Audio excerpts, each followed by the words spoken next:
alummaa kiyyaatti sii galee. Gaafa kana konneektii namaa keessa hin galchine nama kana gurra isaa gara sachi. Abbaan fedhe waan fedhe gurra isaa achi. Ati ka rabbii qofa kalaas. Yoo dandeette waan akkanaan goota yoo dadhabde. Beektaa yeroo ammaa kan miidhamaa taatu yookaan if gama lamaan rabbi biraallee ati hin arganne nama biraallee hin arganne nama sanitti yoo waa gootuuf boru akkana naa godha boru akkana naa ta'a boru galata naa deebisa yookaan boru mallaqa naa deebisa yookaan galata naa deebisa.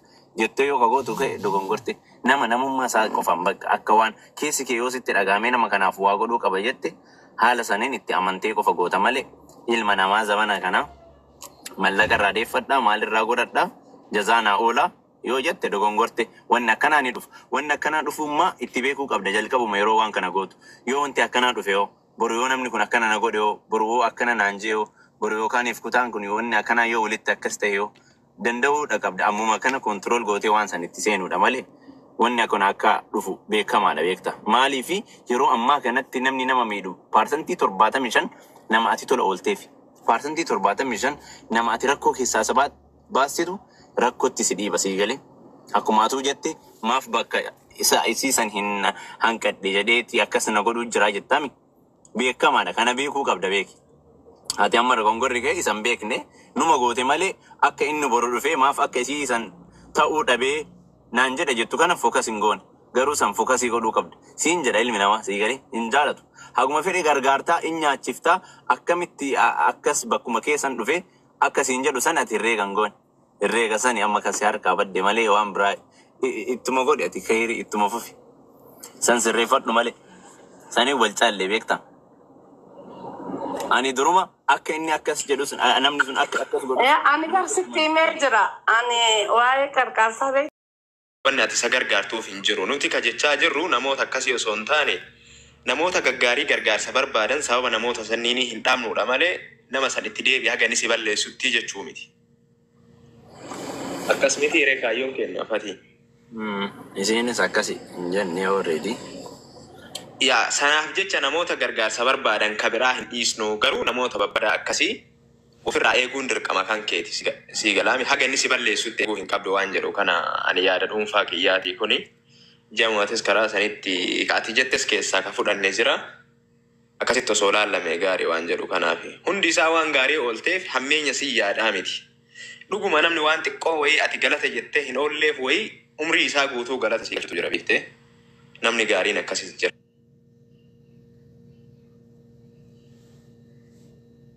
Isaa gaarii ta'ee sitti mul'achuu danda'u qabaata. Akka ati nama biraallee gargaaruu dandeessu jechuun mooraalii. Yoo qabeenya taate ammoo faayinaanshaali ati nuu gargaaraa jirta wanni isarraa barbaaddu hin jiru waan ta'eef. Kanaaf osoo akkas ta'e irraa gaariidha. Nu hundinuu amma dandeenye nama gargaaruu irraa wanni duubatti nu deebisu takkallee hin jiru. Jamuuni kaleessa nama baay'ee waan gargaaraa turteeffadha. Kaapitaalli isii hin hir'annee iyyuu sii gala miti. Dachaan sii dabala. Rabbiin keerii wayii keessa sii buusa akkati. Yaa sadaqaan ati sadaqattu inumaayyuu sharrii si dhuftu sirraa deebisti malee waan addaa sirraa hin hir'istu iyyuu. Wallaahi osoo akkas ta'uu baate abduu hin jiraadhu iyyuu bar osoo waa kennuu baatee rabbiin waan sanarraa ta'uu baate. Kanuma kaa Jamiila amma kana dhaabuu jechaan. Hin jiraadhu bare abduu kiyya. Akkasii bar. Dhugaa keetti sansaniin amana. Garuu maal fa'aa si yaadachiisa si fakkaate waan taree waan durii waan ati namaa gootin ani waan.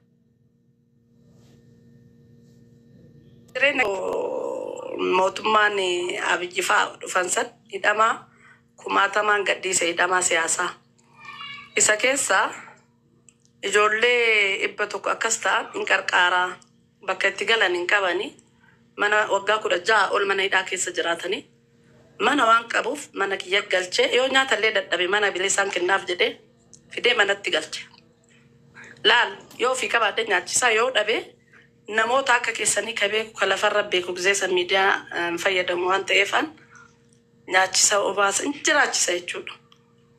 Isa booda mootummaan labsii wayii baasee namoonni kunniin mana hidhaa keessa osoo jiran hiree wayii hin arganne jedhan. Hireen kun hiree lafa fudhachuuti. Kanaaf ijoolleen kunniin mattaawaqaa baasatanii lafa argatan jedhee lammaan qajeelfama wayii gadi erga. Ijoolleen 60 tunniin mattaawaqaa mana eenyuutiin baase 230 ta'an manni kiyya ka qabu bakka marattuun as jiraatan jedhee laala. Maaliif mana hidhaatii ba'anii ragaan isaanii waraqaa qaallitti itennaan mattaawaqaa malee fudhachuu hin danda'an jedhan. Baasnee fixanii mucaan tokko obboleessa qabaachi keessaas jalallee jiraachuu danda'a namoonni sunni. Inni dhabne obboleessi isaa kun. Jaraa wajjii waraqaa na galchii fi waraqaa kana inni illee argatu innaan lakkii ani nama kanaa mattaawaqaa baasuu hin danda'u hidhamaa miti. Yoo qabame hin hidhamaa. San maleellee fudhatama dhabaa. Rabbiin birattillee nama birattillee. Yoo hidhame ammoo namni na baasuyyuu hin jiruu jedheen. Wallaahi dhugaas hin jaabar. Obboleessa isaati inni bara argate.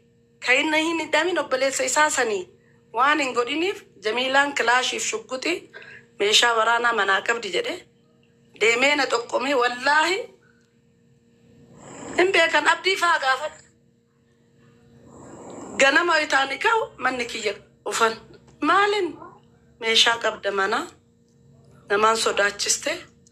Wallaahi dhugaas hin jaabare fati. Jedhanii poolisiin na fidan. Namni ani qarqaaree ji'a jaaf mana kenneefi mana kiyya keessatti gaafa qabu nyaachisaa gaafa dhabe warra kaabinoota gandaa magaalaa waan nyaatan dhaban isaan hidhaa ba'anii isin asirra teettanii jedhee wallaahi ani akkas godheef sunni ganama isaa baqqaan gadde. Ufanii laalanii meeshaan ani qabu hayyama qabaa maraayyuu laalanii deemanii sakattaf ufne mana ennaa sakattaa ennaa laalanii poolisoonni sunni wallaahi nuyi sakattaanu jedhanii dhiisanii deeman abdii. Booda na waamanii poolis xaabiyaatti namoota shanee bosona jirtuuf mattaawaqaa baastenaan jedhanii isaaniif baasee bara. Booda qulqulleessanii na dhiisan. Isarraa hin baranne laan achi asillee maqarqaraami. Tafatii garuu na aarsite bakka jazaa san mara natti fidde beekta. San booda waan baay'ee jira. Isa booda koovidiif kenneera maal bakka kanniin haasa'uu barbaadeeti miti. Garuu namni kenna haga si miidhuu deemu. Sobaammaa akkas naan godhiniif ana jireenya kiyya mana hidhaatitti na dabarsiisee oole. Kana namni kenna waan ta'eef kana yaadatta kanniin keessatti jechuu barbaadeeti malee. Ani yoo alaan qarqaatti yoomaa miti. Keessa kee nama si beeku santuu si miidha. Kaati mana fidde san karakkoo ati baaste santuu iyyuu si miidha waan ta'eef kaase waan kana. Sirrii jettee wallaahi hin jira. Hin jira kaaga naga illee dhugaa qabda.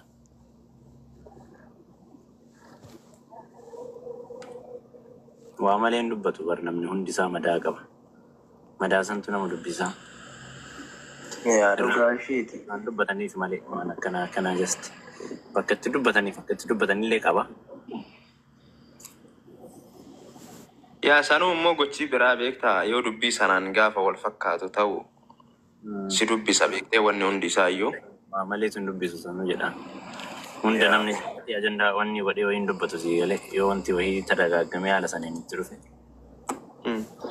Nama tokkootu beektaa dubbiin fatii qurxummii intala liqimsiise sanii wal na fakkaattee jennaani qurxummii fi bofti akka dura jennu sunis ammas dhaloota ammaa kana keessa numa jirti jechuun jira beektaa. Gochi ilmi namaa godhu hundi isaa yookaan uuma barraa'ee lafa jiru yookaan uuma ofii wanta intini irratti agarruu sii galee waa malee waan barreessan waa malee waan wayii lafan kaan seenama wanti kanaa seenama wanni wayii ka barreeffamee kaahamu just uumarraa egzaampilii wayii fudhatameeti malee lafaa kaameeti miti beektaa taateedha. Mammaaksumaan mammaakamu kuni